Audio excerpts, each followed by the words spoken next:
You're listening to the ESO Network, your station for all things geek. Hi, I'm Joe Heath. I'm Toni Heath. And this is the Watch-A-Thon of Rassilon. That is true. Merry Christmas. Oh. Yeah. It's Christmas. Yeah. Merry Christmas. Merry Christmas.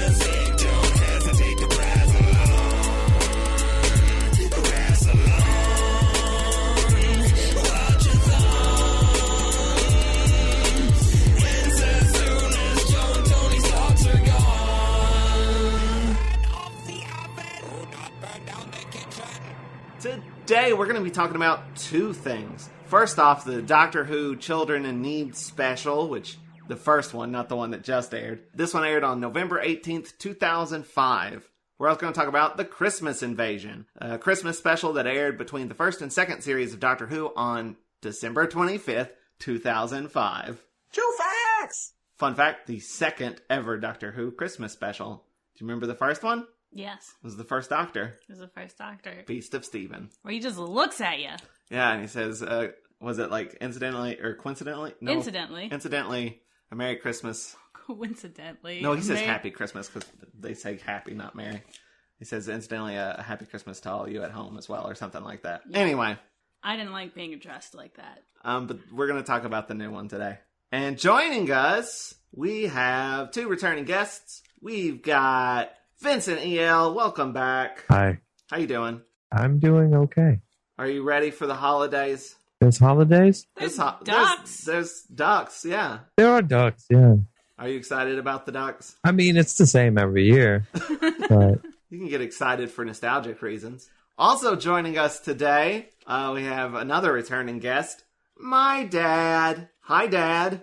Hi, son. I'm not going to say your name. Yeah, I'm just going to be Dad. It does feel weird to say your name. I don't know why. It feels weird to hear you say it. So, Dad works.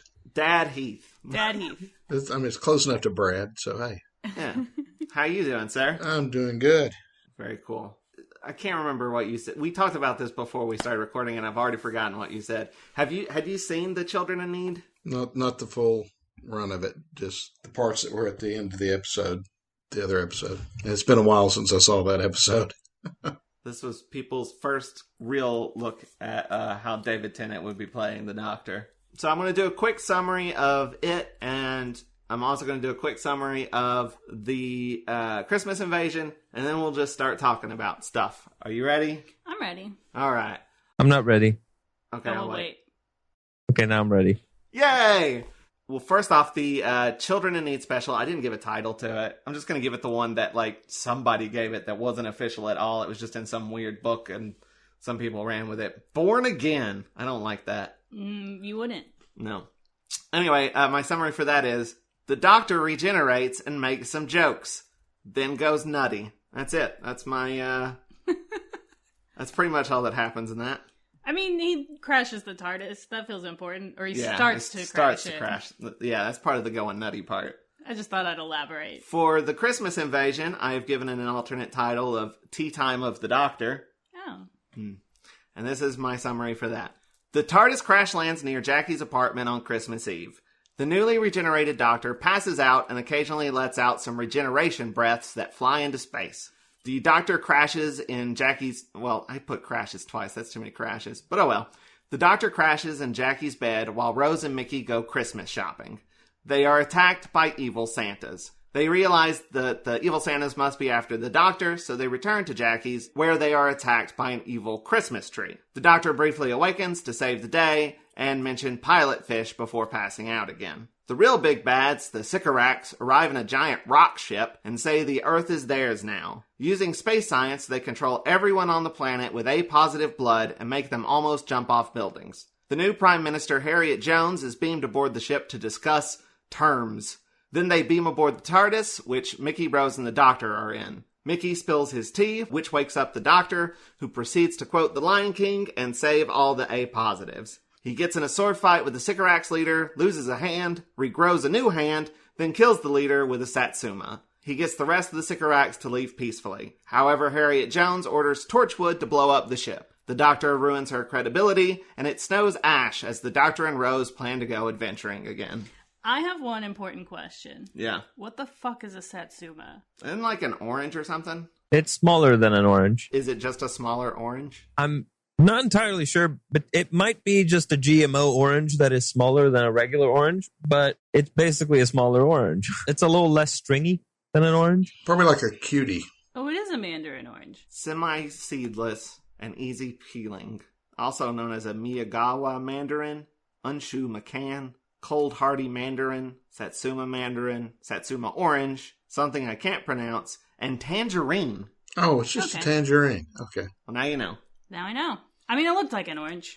It did look like an orange. I just wanted to be sure. Okay, so first off, let's discuss that little special. The first thing I noticed about the special is how baby David Tennant looks. He's so small! Look at him, he's so small! He tiny. He's just a baby. Because we've been watching David Tennant in newer stuff, like Good Omens, Staged, the little bit we've seen Doctor in the 14th. Who. Yeah, 14th Doctor. And so it's a little bit like, whoa, I forgot how small he was.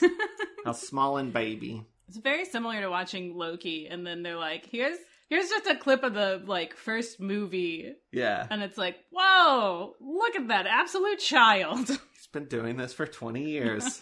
That's yet another Loki Doctor Who parallel. There you go. What did you two think about this special? Well, I think it's an extended scene from the previous episode that didn't work with the previous episode. Like, that's what it feels like. It was like, oh, this is a separate thing. We have to cut this out and put it separately. That's not the case, though. No, but that's what it plays like. Yeah, it was like filmed like part of the way through filming the next season. So like they didn't film it immediately after either. They went back and filmed it. Yeah, but it plays like an extended scene, like it was cut from the episode because it didn't fit the story of the episode. But they wanted to show off some David Tennantness, which is basically what it is. They want to show off some David Tennantness because he's about to be passed out for most of the next episode. Yeah. Yeah, it's good that they let him be the Doctor for at least a little bit before knocking him out for an entire episode. And you hadn't seen it before, so what did you think, Dad? Oh, I liked it. I liked the energy. I mean, even the shortened scene at the end of the original episode, you could feel the energy coming off of him. Fell in love with Tennant right then. So the extended after shot or whatever, I enjoyed it. He gets a lot of good lines. In the original, when he said the new teeth line, I'm like, I love this man. It was great. And now he's back, so... With the same teeth. It also plays kind of like an audition scene, like a screen test. It kind of does a little bit. Yeah. Really, it is kind of for, like, the audience. Are we going to like this Doctor? And then you kind of have to because, again, he's not in, like, 40 minutes of this episode. But it's interesting. When we watched this, we had just watched the new Children in Need special, which aired yesterday, which has David Tennant in it. It is very odd watching two completely different eras of Doctor Who and having dual David Tennants. And post-regeneration scenes. Yeah. I don't want to spoil too much because Vince hasn't seen it yet. But yeah, it's very odd how we timed this. Non-intentional, just happened. There's one other thing I want to say about the Children in Need special. When we recorded the last episode, we weren't sure because they just abandoned Jack. Oh, that's right! We weren't sure if they realized that they had done it. Yeah. But there's a line in this that makes it clear that they know damn well what they did. And that's messed up. Rose says we could go get Jack, and the Doctor's like, Jack's busy. They just abandoned him there. They know that he's alive. I always kind of figured that they didn't realize that he was alive. And that's why they just left. It never occurred to me, actually, until now that they know that he's alive. That's kind of weird. Like, it kind of makes sense that Rose would know he's alive. Because she did it. Because she brought him back. But also, the Doctor doesn't know that, I feel like. Unless they had a little bit of a conversation before he regenerated. I don't know. Maybe what he means when he says he's busy is that he's dead, but he doesn't want to address it because that's just going to add to the badness of the situation. Like, oh yeah, Jack's dead. Great moment to bring that up in case you didn't know. You know, that's a good point. He's probably like, oh, we don't think about it. Don't worry about it. But there's also the fact that neither one of them saw Jack die. So maybe they don't know Jack's dead. And also, they still abandoned him. Yeah, is this worse? I don't know. I feel like maybe it was written without thinking it through terribly much. But because they say Slitheen a lot as if that's the name of the aliens in this one. Yeah, that comes up a lot going forward. It pretty much, the idea of them being a family might come up maybe once. But from now on, it's pretty much assumed that the Slitheen is a species, even though it's not. To be fair, it is Rose who is very clearly in this episode like, I have just enough of a handle on this stuff to repeat some of the words. Mm-hmm. I don't know what they mean.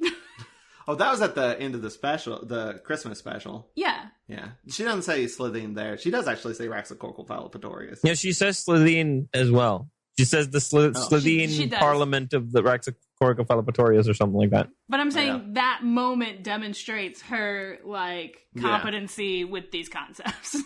That's true. Which, by the way, not to get too ahead of things, but that moment was very well acted by Billie Piper. She was very good at playing like nervous and out of place and just trying to make things up as she was going along. I was like, I buy this moment of just, this is not Billie Piper reading from a script. This is Rose not having a script.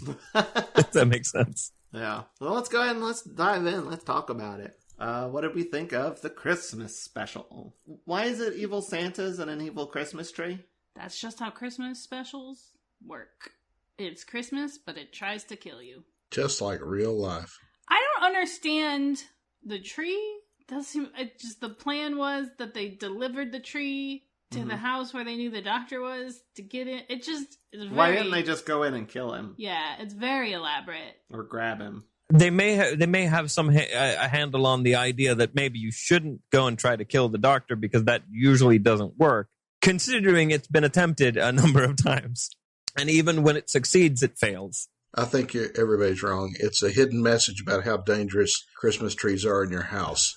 Oh, okay. Yeah, think about it. Thousands of houses over the years have burnt down because of Christmas trees. Maybe somebody who helped with the episode had a tragic childhood. Just a theory. This doesn't have anything to do with the Sycorax at all. It's just... This is actually completely unrelated. Just a bad tree. These things are dangerous. We need to put it in there. Never trust your tree again. Is this the point where I bring up that there is a well-known old Swedish song that is all about how candles are burning the houses down? Oh, this is a perfect place to bring it in. Perfect time. The song is basically Anders Petter's house is burning down. All of the candles are burning. Oopsie. Basically, that's the song. And it's in 3/4. It goes and it's the same melody as a different old Swedish Christmas song, but this particular, it's basically a parody of this other song, but it's just as like commonly sung as the original. So it's like it's become its own thing. It's kind of like the American national anthem is a parody of another song. Basically, it's kind of like that. Or the Batman Smells version of Jingle Bells. Not even that. Like it's surpassed Batman Smells level, because like Batman Smells is like, that's, everybody gets the joke, but like the song of the house is burning down, like it's not even remembered as a parody of the other song. It's just its own Christmas song that just happens to have the same melody and happens to be like cynical. I like that it says oopsie. Is that like a direct translation? About as closely as you can translate it, I think. Another thing I like about this Christmas tree, it spins and like it's like a saw blade basically, and it tears through into the bedroom that the doctor's in. And for the rest of the episode, that is nice. There's just like a Christmas tree cutout in that doorway, and I love that. You winced at one point. Well, someone brushed up against the insulation that was hanging out of it, and I was like, because that's got to be itchy. I don't like insulation. Spoken as someone who has accidentally touched insulation many times. Mm-hmm. Yeah, you probably had flashbacks from when I put in windows for a living. Yep. Insulation is itchy. I am completely immune to it. Anytime on the job site the insulation's popped up, I was the one that always had to do it because it doesn't break me out for some reason. It doesn't make me itch. It's glass, right? Yeah, it's glass. It's glass? Which is rude because it looks like cotton candy. I should eat it. Yeah, it's glass wool, basically. Don't eat the glass wool. It's spun glass. It's like spun sugar. So it's like cotton candy, but it's made of glass instead of sugar. Here's a little tidbit for any listener that has to deal with insulation. There's a few things you need to know about it. First, if you get it on you, don't scratch. No matter how bad it itches, don't scratch. Second, take a cold shower as cold as you can stand first, and it washes the excess off your skin. Then, take a hot shower to open your pores up to wash the rest out. If you take a hot shower first, it could actually open your pores too soon and cause the embedding to be worse. This is premium dad content. This is what your money's worth right here. I never got this advice. My dad just told me not to touch it, so that worked for me. I've never touched insulation, and that worked for me. Yeah, it was part of my job sometimes, so I couldn't avoid it. Thank God those days are over. Mm-hmm. I preferred the evil tree because it looks so silly and fun. To the Santas? To the Santas. The Santas just shoot stuff. I agree. The evil tree is so stupid. I think if you go back and you watch our watch along, Joe and I both say stupid at the same time. And then I say, what a great show. Can I ask a question about the tree? Because I don't remember. Is the tree from the pilot fish or from the Sycorax? I think it's from the pilot fish. Because it happens before the Sycorax show up. You've never believed in Santa Claus anyway, Joe, so.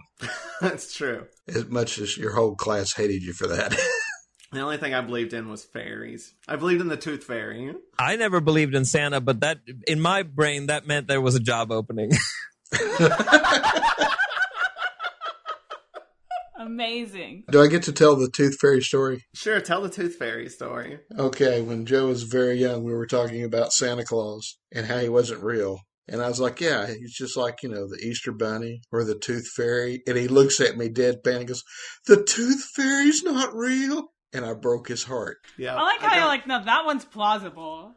All these kids, dumb. Dumb for believing in Santa Claus. I'm going to tell them they're dumb for believing in Santa Claus, which, rude, by the way. Mm-hmm. Tooth Fairy? That makes sense. Yeah. Well, I mean, the Tooth Fairy, there's evidence. That's it. That was it. It's not strong evidence. Also, it's not more evidence than presents. Because you know where the presents are coming from. Because you see where the presents are coming from. I don't see where the money for the tooth is coming from. And also, Santa Claus does all that shit in one night. Tooth Fairy's spread out. Children aren't like losing teeth every day. Much more believable workload. Yeah. And he was only 6, so. And also, the Tooth Fairy isn't delivering a whole bunch of presents. It's delivering like $1. I'm still really bitter about the time that the Tooth Fairy didn't come visit Allie. And then Mom came in her room and was like, no, I found it. It's fine. But then what she found was actually a 5? Bullshit. I never got a 5. I wonder what the going rate is now. It was a really high quality tooth. It's inflation. It grinds down to like high grade fairy dust. I mean, that's where fairy dust comes from, right? From grinding down teeth. Oh, must Good. be. What else are they doing with them? I mean, it's how their magic works, right? It's the fuel. They also cover themselves in the tooth dust, right? To make them sparkle and shit. Yeah, and that's how you get to Neverland. Yeah. And it's how they fly also, right? Mm-hmm. Back to the pilot fish for a second. Right. Doctor Who. Yeah. So the doctor says pilot fish, and then Mickey Googles pilot fish and gets his information from the worst, CGI. What website was he on? It was 2005.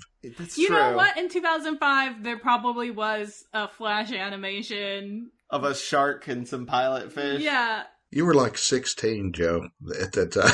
I guess that checks out. The internet was wilder back in the day. I miss the wild internet. I mean, this was right before YouTube. And, Wikipedia probably wasn't as popular a thing. There were still people on MySpace. That's the thing. You used to have to just go to weird-ass websites where it was one guy's hyperfixation, and that's how you learned information. It was somebody's, lovingly maintained web presence about whatever specific thing you were looking for.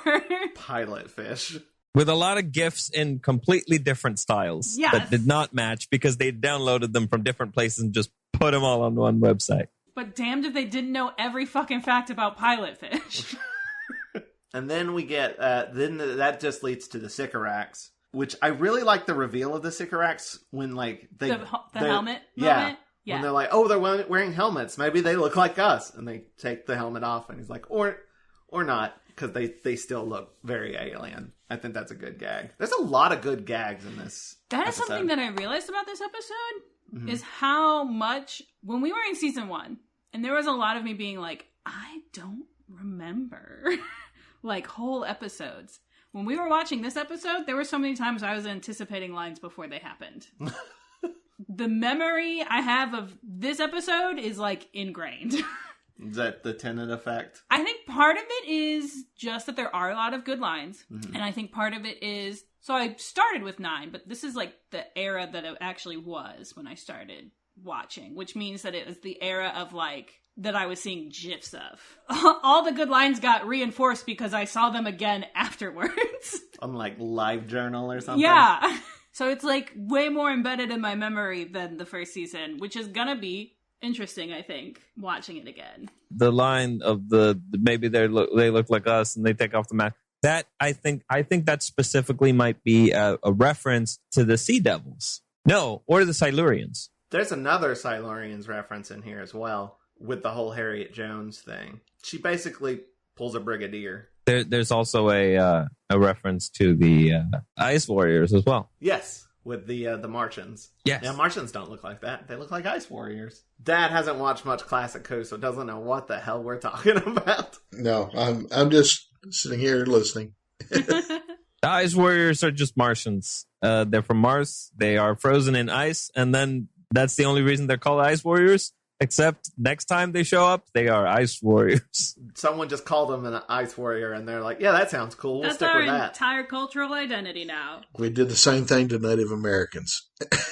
These are Indians. That's very true. The other thing, the Silurians reference, is in the first Silurians episode, the Doctor sort of tries to solve things peaceably, and the Brigadier blows them all up. And the Doctor is very upset about it. And that kind of happens here with Harriet Jones. There's also a reference to something, I think, is it Margaret Thatcher blew up a ship or something? I read this on Wikipedia. She blew up a ship and it was like apparently retreating. Oh. Yeah, so it's a little double reference there. Like the Christmas tree safety thing. Yeah, there's layers. Layers, yeah. I really enjoy the running gag of Harriet Jones, Prime Minister. Yes, we know who you are. Well, that's because it's a continuation of a running gag from Her first episode? Where no one knows who she is. Yeah, and she pulls up her thing, says Harriet Jones, whatever. I don't remember what her position was, but yeah. MP for something West, I don't know. And then there's the doesn't she look tired scene. How we feel about that? Okay. It's meme warfare. Yeah, I liked it. It's a mimetic attack because he's just dropping a meme and then that's going to destroy her basically. Yeah, much like it does nowadays. You know, say one little thing and it just goes viral, and next thing you know, that's that. Very predictive of the way the internet's going to go. I like it in that we're establishing of David Tennant's Doctor as he starts off with like a manic energy and is fun. But then like there's very immediately like this person is dangerous and can be dangerous and like Maybe enjoys it a little bit. Yes. Yeah, that's part of the whole vibe that I love. He is this just absolute stark raving mad, but not a lunatic, but he is a genius. He is just there. He sees every piece moving on the board and will divert you and keep you occupied while he does everything he wants to have done. It's just beautiful. You should watch The Seventh Doctor. Yeah. That's him in a nutshell.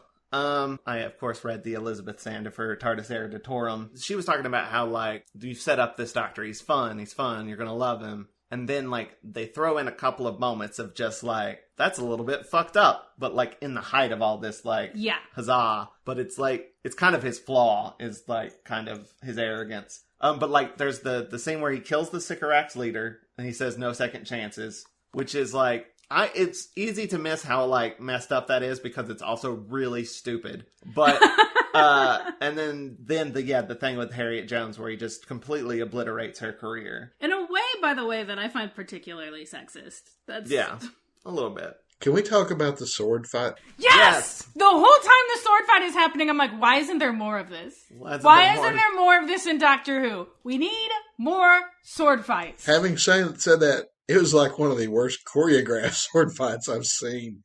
It was just like, this is no Princess Bride, that's for sure. It's like, chunk, chunk. It's maybe a little more Obi-Wan versus Darth Vader. It's very much me and Joe playing with our Nerf swords.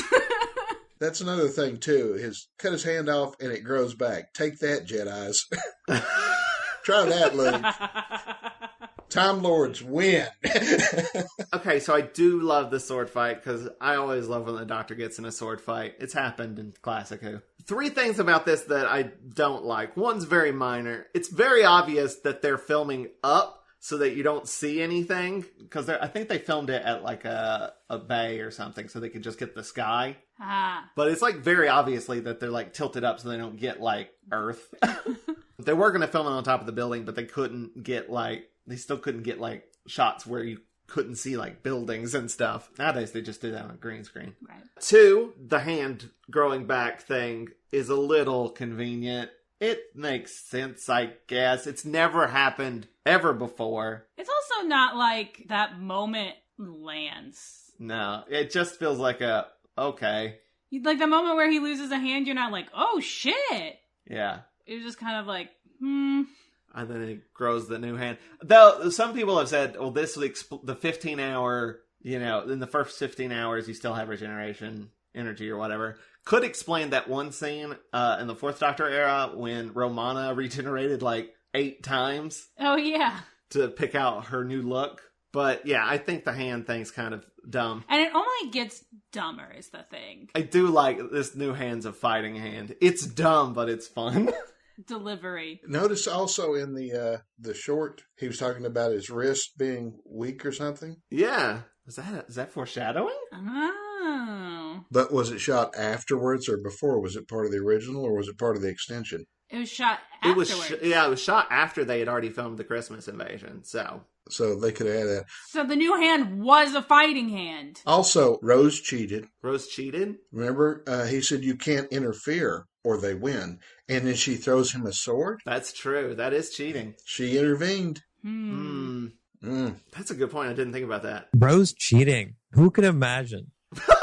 I have so many feelings about Rose in this episode, but I'll let you say your thing. The Satsuma and the button that just makes a piece of the ship disappear. Why is that button there? What I love about, specifically the fact that you get so upset about this, because I don't care.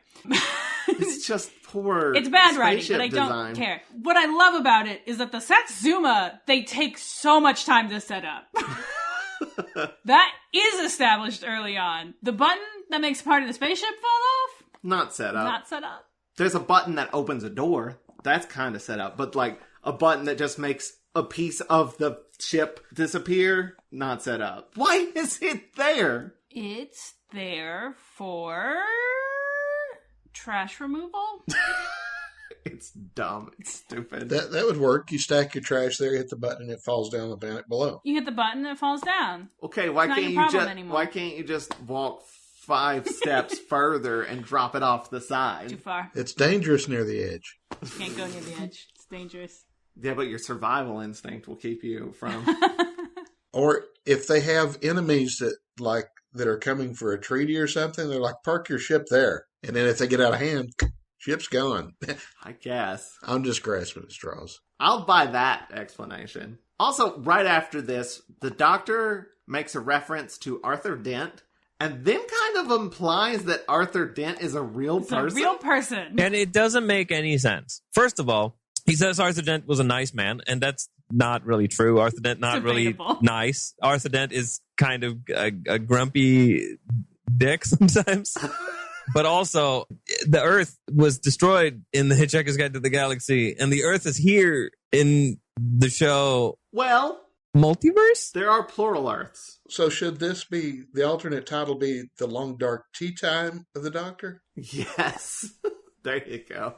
Apparently this isn't the first time that Doctor Who has made Hitchhiker's characters canon in the Doctor Who universe. In one of the 8th Doctor version of Shada, he's apparently in a prison cell next to Zaphod and Arthur. Really? Yeah. They just occupy similar spaces in the multiverse.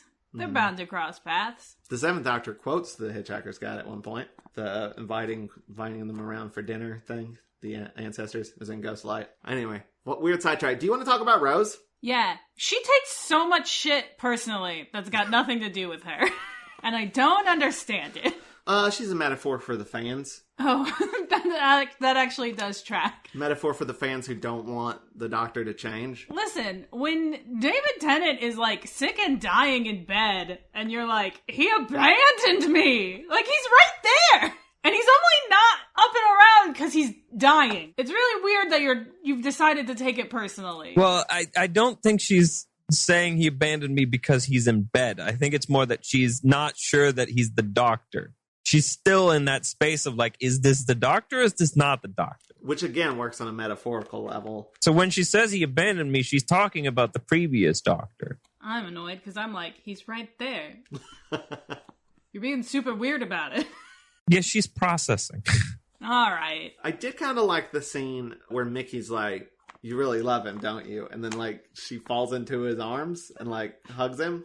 Mickey. Yeah. That's nice. That's very sweet. We haven't talked about Jackie at all. Jackie or Mickey, really. Jackie stays by the Doctor's bedside to the point where she falls asleep there. And I also think that's very sweet. That is sweet.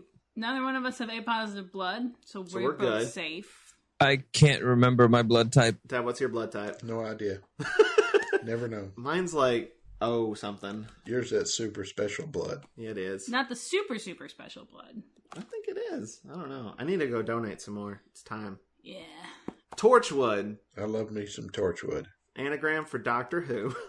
This is the second mention of Torchwood, because I completely forgot there was one in the last episode. It was one of the weakest link questions. Answers to a weakest link question. This is like the first time that it's full on addressed as part of the plot, I feel like. So what are they? They're just like an evil unit? Isn't that just unit? I mean, Torchwood is basically S.H.I.E.L.D. They'll do the dirty work, I feel like, specifically in regards to alien stuff. That's another thing. When we watched this originally, I didn't know who the hell Unit was. This time through, I was like, oh, hey! It's Unit! It's Unit! Unit's here. There's the little logo and everything. Though I don't think they say United Nations at any point. Well, they're not allowed to anymore. Yeah. It's not United Nations. Now it's Unified Intelligence Task Force. Apparently that's partially because they made a website for this episode. It was like a unit website, and it said like United Nations, and they were like, hey, maybe don't. Might be confusing. Maybe don't make people. A fake UN website. Thanks. Yeah. And so then they just sort of removed any references to United Nations in this episode. And later it'll change to, I believe, Unified. So does Jack work at Torchwood at this point? Or I don't remember. No. No? Okay. How long do you think it takes him to find that hand? How old do you think that hand gets before he puts it in the jar? That's a good question. I bet it just landed on top of his head. How did it not get obliterated? Time Lord reasons. It just hit the ground and then regenerated? Maybe it landed in the water. In the Thames. I do want to point out a shitty special effect, just because I thought it was very funny. There's that scene where everybody's, on the edge of a building, about to jump off, and they're going around showing all these, famous-ish locations, and there's one of them that there's a guy whose nose is just completely gone. It's just blurred out because of, bad green screening. Or blue screening. I don't know which they used at the time. And I just thought it was very funny that there was just a man there with no nose. Do we need to talk about David Tennant as the Doctor in general, now that we've officially entered this era? What do you think? I'm for it. I think he's going places. I think he's going to be so great, they just keep bringing him back. I'd be fine with that. Maybe once in the 11th Doctor era, just for fun. Maybe they'll just bring him back as the Doctor again. Who knows? Who knows what the future holds? I think there needs to be more David Tennant roles out there, period. Well, you're in luck. Yeah. The dude's everywhere right now. He's having a moment. Good Omens, staged. There's Broadchurch. Roger's is kinda old. recent. Jessica Jones. And he was in DuckTales. Oof, Jessica Jones doesn't count. Jessica Jones. I loved him in Jessica Jones. There was a moment in Jessica Jones where I was like, I don't know if I'll be able to watch David Tennant in anything ever again because I fucking hate him now. But then it was fine. Yeah. Turns out people are just acting. But also, he brought, when it came to the part where they showed what they did to him as a child, he managed to bring empathy to his character. I don't remember that. I just You remember don't? being a dick. No. You don't remember? Yeah. You don't remember his parents? No. They were trying to do something to cure him or something. I'm trying to remember. It's been a while. But they were like shoving big needles in the back of his head, and Oh, that's not cool. that's the reason he killed them. They're the ones that gave him the power. You actually have empathy because they show videos of him as a child and him pushing it forward, shoving a needle in the back of his neck and stuff, and him screaming, and they just messed him up. And so even though he's a horrible person, you just get this like, oh, well, hell, kind of understand now. Maybe. Cool backstory. Still murder. Great villain, though. He's a great hero and he's a great villain. He's a great Scrooge McDuck as well. Yeah. And a pretty decent Fugitoid. I haven't seen that. I need to. Oh, I didn't know that. That's the... He was in the Nickelodeon CG series. I gotta watch those. That's Teenage Mutant Ninja Turtles for those listening who don't know who the Fugitoid is. Well, you should figure out who the Fugitoid is because he's one of the best characters. He's David Tennant. Spoilers, there's a robot in Ninja Turtles and I love them? Shocking information. Very shocking. Who would have guessed? Is there anything else we want to say about David Tennant? I think he good. He good acting. He good doctor. Yeah, I have a man crush on him. I'm not ashamed to say. All right. Then I think we'll take an ad break and come back for final thoughts. All right. Taking an ad break. What if you could bring 3 experienced producers into your home each week to discuss your favorite movies and the people that made them? That's Tales from Hollywoodland. Your hosts, Arthur, Julian, and Steve, collectively have years of showbiz producing experience. Their weekly show is a fast-paced, fun, and very conversational experience, like spending a good time with your best movie-loving friends and family. Tales from Hollywoodland is available wherever fine podcasts are found. See you at the movies. And we're back. Tony, do you know what time it is? Yes. What time is it? It is 11. No, it is 12:11. No, it's not. It's 1811. 1811. The year is 1811. Most certainly is not. How are we recording this? They didn't have this technology in 1811. But we're from the future. We used the TARDIS. I'm recording on a prototypical phonograph. Very nice. Be sure to send me a copy of your, I don't know, wax cylinder. I don't know what they recorded on. Yeah, How do you edit that? very carefully. With a knife. So, but do you know what time what we do in this podcast at this time? Yeah, I do know. What do we do? Oh, this bit. What do we do after this bit? We do final thoughts.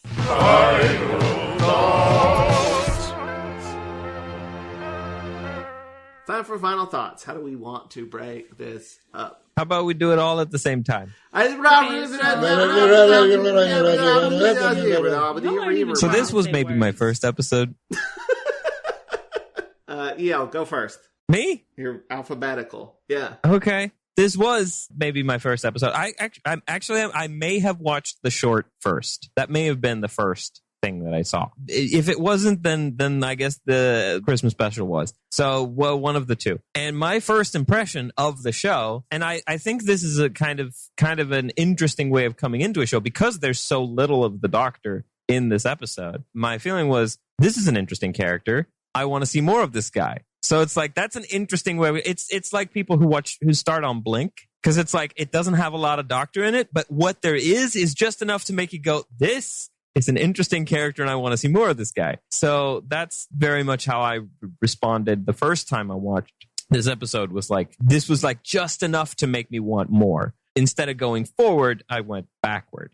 I went back to the 5 Doctors, I went back to the Unearthly Child, and I went back to the 1996 TV movie. I believe I watched all of those. And I think I watched anything that Douglas Adams was credited on as a writer. That was the collection of old stuff that I watched before then watching season 1 or series 1 of the revived series. And then I got back to this and I watched it again. So this might be the episode that I've watched more times than other episodes because I started on it and then watched it again when I came back around. And then again when I rewatched it and then again when I rewatched it and then again now. So yeah, this might be might be the record for the episode I've watched the most times. Maybe. That's a big maybe because there are other episodes I may have watched more times. I don't know. I don't know anything. I don't know what I'm talking about half the time. I don't know what I'm talking about 75% of the time. I don't even know the exact percentage of how many percentage of time that I know what I'm talking about. I am making these statistics up as I go. I don't know what I'm about to say about this episode. I know what I've said about this episode, I think, but I might repeat myself because I'm starting to forget already.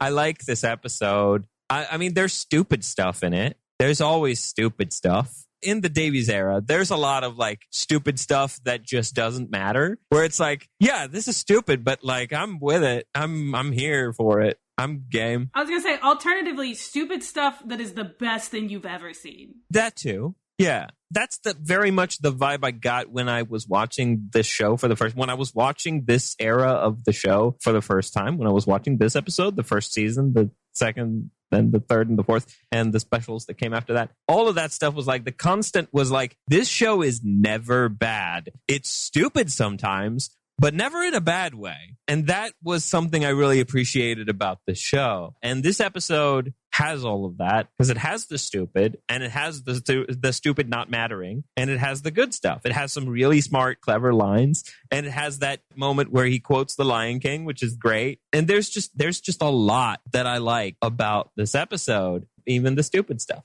I don't think there's anything about this episode that I'm like, this makes the episode bad. No, there's nothing. So yeah, I like this. I like it. And I still like it. And I think it still holds up. I don't know. I don't know if there's that much to say about it. I thought I'd have more to say about it, but maybe I don't. Maybe I don't have anything to say about it. Maybe I've said it already. Well, you said some things. Yeah.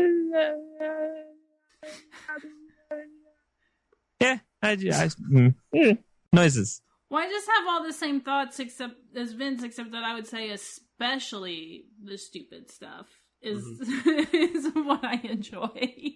Yeah. Is that it? Yeah, that's all you got? That's all I got. All right. You like the stupid stuff. It's good. I like that it's in there, and I like that it's in there with stuff that is also very clever and fun. All right. The first time I watched any Who, as I've told you before, was Baker when I was real young. And then when you guys told me to watch the new Who, I went through the first season and enjoyed it all right. But when Tennant came on, it just sealed me as a fan. Loved the episode, the energy. I mean, he was basically unconscious for half of it, but when he was awake, he made up for that with all the extra energy and chaos, organized chaos that his demeanor. And yeah, it was a really fun episode, especially when you find out, that button really doesn't do anything to kill anybody. He's just like, oh, I know what this is. And just the way he plays it, he's just a wonderful actor. Enjoyed it. I guess it's my turn. I think I enjoyed this the least out of all of you. I did enjoy it. I do like it. I do have some issues with it. I think the pace is a little slow at points, but that's because it's an extended episode. It's longer than normal. There are some bits where it's like, we're just watching the news for way too long. But that being said, I do enjoy, the writing, the doctor, the funny jokes. I really like the scene where Jackie keeps suggesting things that the doctor could eat or whatever. And he's like, I need, and she just keeps talking. I think that bit's very funny. And yeah, overall, it's a fun episode. It's good. I do think some of the dumb stuff is too dumb. I think the one thing I don't like is the just random button that makes the floor disappear.